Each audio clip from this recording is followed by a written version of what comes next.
Murakoze.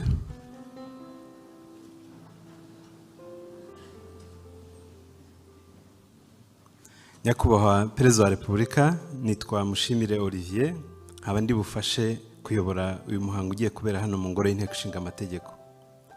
Nyakubahwa Perezida wa Repubulika, uyu munsi twahuriye mu ngoro y'Inteko Ishinga Amategeko kugira ngo dusezere bwa nyuma mu cyubahiro Retired Colonel Dr. Joseph Karemera, kandi tunizihiza ubuzima bwe nk'umunyarwanda wakunze igihugu akagikorera mu nzego zitandukanye.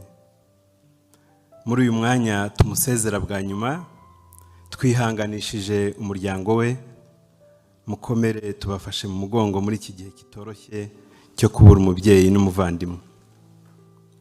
Nyakubahwa Perezida wa Repubulika, bavandimwe mwese muteraniye hano mu byubahiro byanyu, nagira ngo mbasabe ko twabanza tugafata umwanya wo kwibuka ubuzima bwa Retired Colonel Dr. Joseph Karemera. Dufate umwanya w'ituze tumwibuke.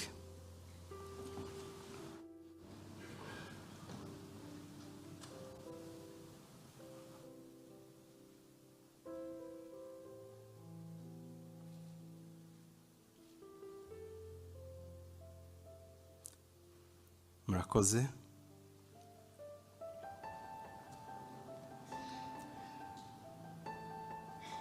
Muri uyu mwanya nagira ngo nsabe uhagarariye umuryango kugira ijambo ageza ku bitabiriye uyu muhango.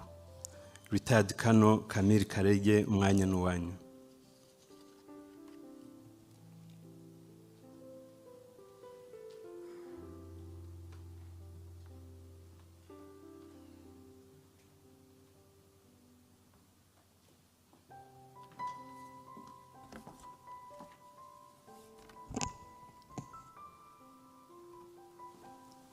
Permission Karonsa.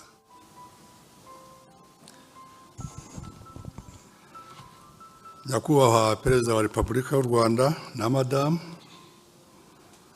bayobozi b'igihugu cyacu, inshuti bavandimwe, naje kudufata mu mugongo no guherekeza umuvandimwe wacu Ambassador Karemera, muraho n'amahoro. Nitwa Colonel Retired Camille Sadiq Karege, nkaba ndi murumuna wa Ambassador Dr. Karemera, mukurikira ubwa kabiri. Ambassador Colonel Dr. Karemera Joseph Karemera yavutse itariki 20 z'ukwezi kwa gatanu mu 1954.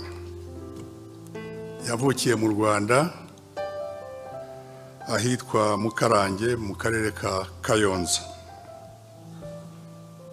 Umuryango wacu twavutse turi abana batandatu, ku babyeyi Barnabas Karihaya na Beret Nyirashaza.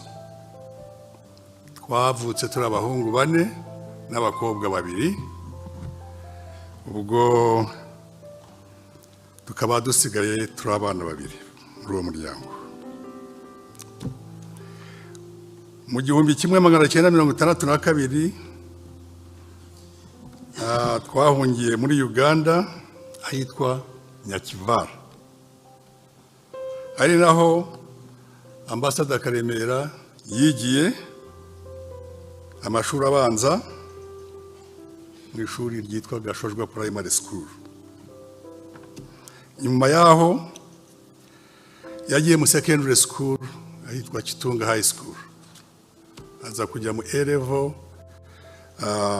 mu ishuri ryitwa KURI Secondary School. Icyo gihe yigaga PCB, Physics, Chemistry and Biology ku A level. Amaze gutsinda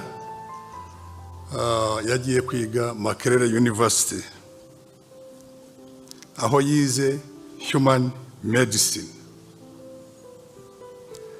Arangije kwiga University muri 1980, yahise ajya muri Kenya ari naho yakoze mu bitaro bitandukanye kugeza 1986 ubwo yasubiye mu Uganda yinjira mu gisirikare cya Uganda National Resistance Army.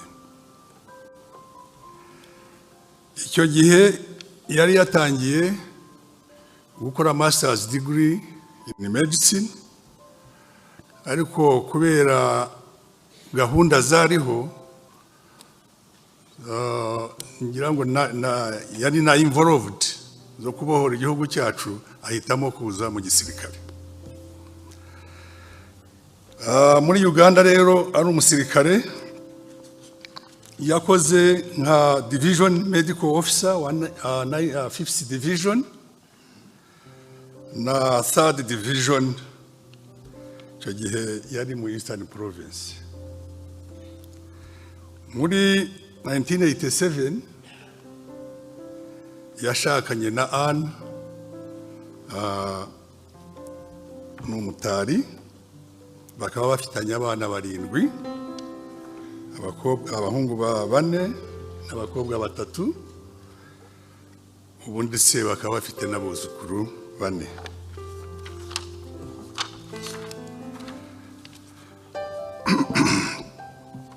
Ubwo rero nyine yakoze muri Uganda icyo gihe kugeza itariki ya mbere Ukwakira 1990, ubwo yimukanye,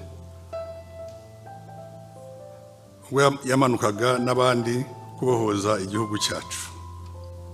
Ubwo yari afite ipeti rya kapiteni mu gisirikare.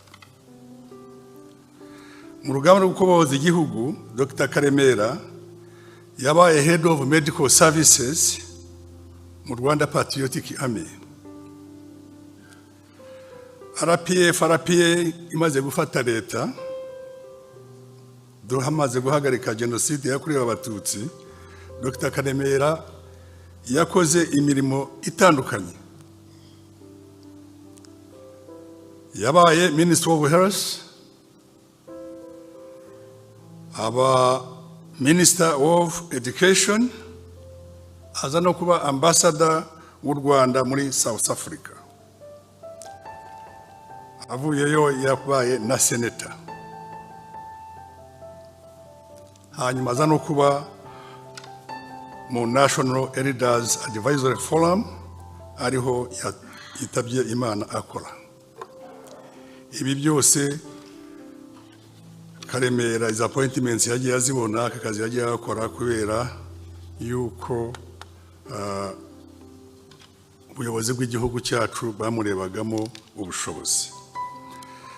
Dr. Joseph Karemera yaje kumenya ko afite uburwayi bwa kansa mu kwezi kwa gatanu mwaka 2011. Uburwayi yabumaranye imyaka irenga 13.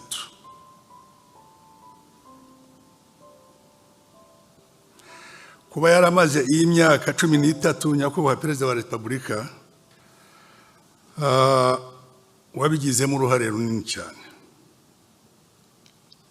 Nimwe tubikesha kubera ko mwari komendingaga yuko ajya kwivuza kandi mu mavuriro meza ashoboka ku isi. Yabanje kuvurirwa India, hanyuma nyakubahwa Perezida wa Repubulika mwatanze amabwiriza ko bamutwara bamujyana Germany, aho yagiye kuvurirwa muri izi hospitals nizo zatumye ageze iyi myaka 13. Ubundi bavuga yuko abarwaye kansa bashobora no bamwe nta nubwo amara n'amezi 6.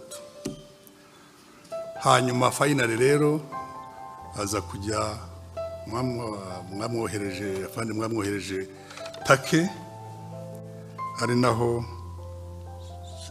hatumye aramba akamara imyaka 13. nyakubahwa perezida wa repubulika, abayobozi bakuru b'igihugu cyacu,